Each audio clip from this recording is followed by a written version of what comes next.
Clench your butt cheeks because Battlefield product manager has been caught in 4K. We have some of the wildest story at our #1 spot. We got a new PlayStation event rumor going around, Splinter Cell, free GTA, so make sure to destroy the like button for the YouTube algorithm and hit the subscribe bell. But coming in at our #9 spot, I mean, damn, because this story is absolutely wild. Now, Tom Henderson came on and says that I still cannot get over the fact that a product manager at DICE said that Arc Raiders looks average on Twitter. The dude helped to launch Battlefield 2042 and then just a few weeks later call someone else's game average. And we got receipts out here. Man got bukake hard. Now Stewart came out, said that Embark Studios Arc Raiders looks very average. I mean, damn, with good graphics, the shooting, third-person angle, and FOV look almost identical to Battlefront 2, but it's free to play and backed by next gen, so I expect some very heavy monetization. You fix your game before you call on other people's games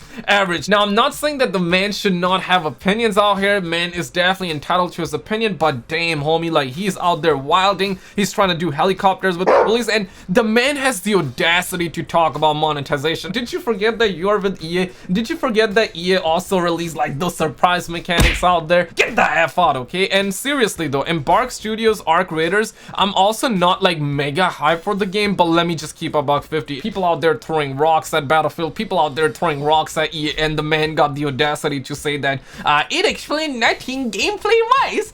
My guess is that it's kind of the MH style loot system, as it's focused on co-op and free to play, since there's giant robots you fight and break parts off. Who knows though, even their Steam description is incredibly vague. Damn, your game was vague as well, man. You kind of hype people up, you hit people in the spot prematurely, and you just came out with 22 weapons and 2 game modes and multiplayer. Get that! Focus on your game, and then you can call out other projects. 2021 is wild. We're living in dark times, ladies and gentlemen, but also, this is a rumor, so don't let your dogs out. Apparently, Sony is gonna be organizing PlayStation State of Play in December, and this news is coming from ACC. Now, apparently, the streets are saying that this man is credible, this man spit facts, that's what the streets are saying, and he actually claims that maybe a State of Play this month, but not a PlayStation showcase. So kind of like hinting towards the fact that we might get like a little event here and there, maybe like 20 minutes, maybe 30 minutes, and maybe we can see Hogwarts Legacy there, because there's also a rumor going around that Hogwarts Legacy was supposed to be at the Game Awards alongside Bully 2. Now that's another rumor, and I want to talk more about it in probably another video because we have an update to that story. All I'm gonna say here is that don't do helicopter with your willies. Do not go around start picking up sunflower seeds, watching rainbows in the skies. Like, you're likely gonna get burned, but if it happens, I'm gonna be streaming, so hit the subscribe bell. Also, Ubisoft came out and they have announced a Splinter Cell remake. We knew about this for like couple of months at this point. There are a lot of people doing helicopters with their willies. All I gotta say here is that be cautiously optimistic, okay? Because obviously, you know, we're talking about Ubicaps out here. Recently, they tried to come out with NFTs and shiza like that, but they're actually hiring for more people. This is being made in Toronto right now. Probably one of the wildest story today, but it is not as wild as our #1 spot, so definitely stick around for that one. Justin Weeb from Battlefield came out and says that after hearing the passionate response from you all regarding keeping 2042 Rush around, we wanted to let you know that you've been heard and it will no longer expire on its scheduled date.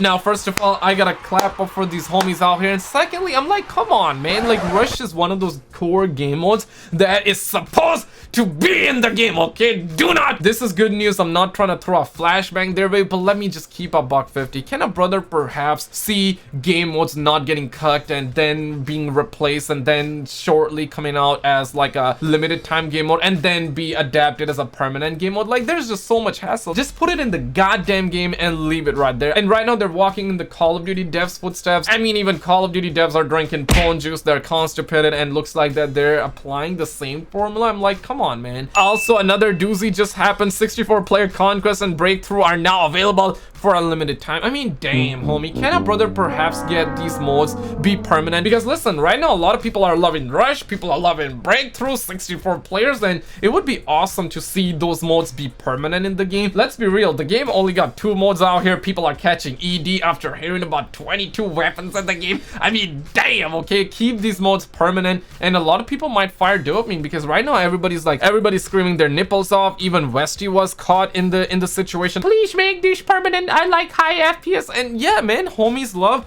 high FPS. We have the homie Dominic says that it's not the saving grace, but it is very nice to have options. Exactly. Somebody give the homie a Benji out here. Dominic, my guy, I didn't know you were spitting that many facts out here. Obviously, they're following in the footsteps of Call of Duty devs where, you know, they would leave the minimap out of the game. They will F up the UAV situation, the minimap. Then later, they will turn around and be like, hey, we are listening to the community. See, we just fixed it. Get the F off. Now, ladies and gentlemen, this is probably the most exciting news ever, and I will tell you why, because this game is being made with the Unreal Engine 5.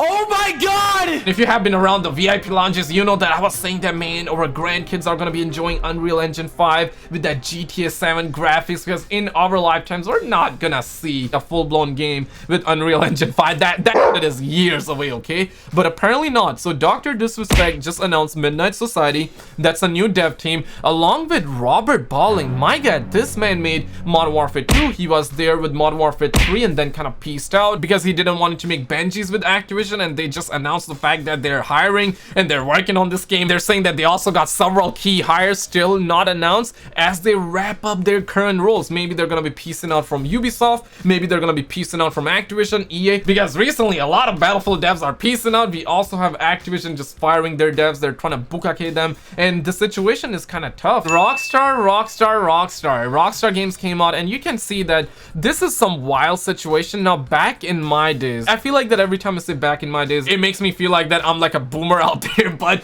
listen, man, it was not that long ago. I believe even GTA 5 came out with the map in the cover out here. Now, say whatever about Cyberpunk, we have one Cyberpunk story that will knock your socks off at #1 spot, so do not miss that. But seriously though, the homie's sitting in car trying to wrap up that game fast as possible. He wanna get that dopamine. He's assuming that we're gonna be seeing the manuals, we're gonna be seeing paper in that. I'm not talking Benjamin's paper, I'm talking about map paper, okay? So he is assuming we're gonna be having maps, and damn, the cover came out empty, only got a disc inside, which is a little bit sad. Can a brother perhaps get one map in the game? Are we really at a point where we cannot give the gamers like one paper, one map? It's a remaster on top. This is felony. This is gonna be criminal. But ladies and gentlemen, you wanna know what else is criminal? Hide your wives, put your kids to bed, because damn, homie, PlayStation came out and they're making Call of Duty Vanguard, or how the cool kids would say, Call of Duty Vanguard. Listen, man, they're making GTA 5 for free, NBA 2K22 for free between December 18 and December 19. This got a ton of people mad. Shout out to the homie Ellie for adding me in the situation. Said that, lol, who wanna play Vanguard? Add good games to PlayStation Plus or Roman 7. Make it free online permanently, and these are nothing but facts. I just cannot argue with facts, okay? But listen, man, is it too hard to make Call of Duty Vanguard GTA 5 free to play for at least a week? There are motherfuckers out there that are living life on 1 megabyte per download speed, okay? By the time they finish downloading this, it's gonna be already over. It's gonna be already over. So what's the point out here? We got homies out here giving massive advice. Don't play NBA 2K22 unless you want to get in a microtransaction loot box trap. We got an X-bot trying to rile up the Sony ponies out here. Prepare for the broke trolls that weekend, especially in GTA Online. Ladies and gentlemen, now before we get to #1 spot, this is our most anticipated gaming story of them all. Put your kids to beds, hide your wives. But right before we get into that, I really want to say thank you. And secondly, I've been making some reaction videos on the side. I just want to say that I don't want to be that guy that starts making like tons and tons of reaction videos and don't tell you about it, right? So I will be having a lot of reaction videos alongside these normal gaming news videos where we get to bond. So yeah, definitely check them out. We got gaming reaction, we got Twitch thoughts reactions as well. So just trying to up the variety on the channel, you know I'm Shane, but coming in at our #1 spot, you better hide your wives quick, because apparently this situation was cappity cap. Keanu Reeves has never played Cyberpunk 2077 despite CD Projekt Red saying he loved it. But hit the subscribe bell, click on this video on the screen, and I will see you right there. Just click it, man. You're gonna